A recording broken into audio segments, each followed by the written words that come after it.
আসসালামু আলাইকুম রহমতুল্লাহ। প্রিয় ভাই বোন, আশা করি সকলে আপনারা ভালো এবং সুস্থ আছেন। আসসালাতু আসসালামু আলাইকা ইয়া রাসূলুল্লাহ সাল্লাল্লাহু আলাইহি ওয়াসাল্লাম। প্রিয় ভাই বোন, আপনারা এখন অনেকেই ভাবতে পারেন যে কম্বল গায়ে দিয়ে এ আবার কিভাবে ভিডিও করে। আসলে দেখেন, যারা আধ্যাত্মিক সাধক তারা একটু সাধারণভাবে জীবনযাপন করে এবং একটু ছন্নছাড়া অবস্থায় থাকে, এটাই স্বাভাবিক। যাই হোক, মূল যে ভিডিওর বিষয় সেটাতে আসি। সেটা হচ্ছে যে যারা বশীকরণ কিংবা কাউকে পাওয়ার ইচ্ছায় ব্ল্যাক ম্যাজিক আসক্ত হন, তারা কখনোই এই ধরনের কালো জাদু বা ব্ল্যাক ম্যাজিক করবেন না। শরিয়া মোতাবেক যে নিয়মকানুনগুলো আছে সেগুলো মেনে আল্লাহ পাকের কাছে যদি চান, আল্লাহ অবশ্যই আপনাদের নেক মাকসাদ বা নেক নিয়তগুলো পুরা করবেন।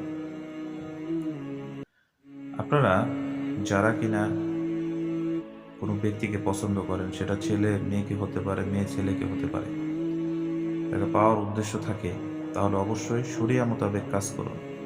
আমলের নিয়মটি আমি আপনাদেরকে বলে দিচ্ছি। সেটি হচ্ছে 40 রাত আপনারা এই আমলটি করতে হবে। 40 রাতের মধ্যে আপনারা আল্লাহ পাকের একটি ইসমে আজম ইয়াওয়াদুদু, এই নামটি 1,25,000 বার কমপ্লিট করবেন পরে। অর্থাৎ 40 রাতের মধ্যে আপনারা 1,25,000 বার এই ইসমে আজমটি পরে কমপ্লিট করবেন। এই আমলটি করার পূর্ব শর্ত হচ্ছে আপনাদেরকে অবশ্যই নামাজি হতে হবে এবং হালাল খাবার খেতে হবে। আপনারা যদি আপনাদের বাবার ইনকামের টাকাও খেয়ে থাকেন, অবশ্যই আপনার বাবাকে হালাল রুজি রোজগার করতে হবে। আরেকটি বিষয় হচ্ছে, আল্লাহ পাকের ইসমে আজম অত্যন্ত পাওয়ারফুল। ইসমে আজমের আমলগুলো করার পূর্বে অবশ্যই যে কোনো বুজুর্গ ব্যক্তির অনুমতি নেওয়া, বিশেষ করে গুরুর অনুমতি নেওয়া আবশ্যক। গুরুর অনুমতি না নিলে আপনারা বিপদের সম্মুখীন হওয়ার সম্ভাবনা সবচেয়ে বেশি থাকবে। কেননা প্রতিটি ইসমে আজমের সাথে আল্লাহ পাকের খাস মাখলুকাতরা জড়িত আছেন। আপনি যদি 40 রাত অতিবাহিত হওয়ার আগেই কোনো মুয়াক্কেল ফেরেশতার সম্মুখীন হন কিংবা স্বপ্নের মাধ্যমে আপনাকে ভয় দেখাতে পারে, সেক্ষেত্রে আপনি যদি ভয় পান, বিচলিত হন, তাহলে আপনার ক্ষতির সম্ভাবনা থাকবে 100%। সুতরাং অবশ্যই আমলের পূর্বে অনুমতি নিয়ে নেবেন। আমার ইজাজত বা অনুমতি অবশ্যই আপনাদের লাগবে।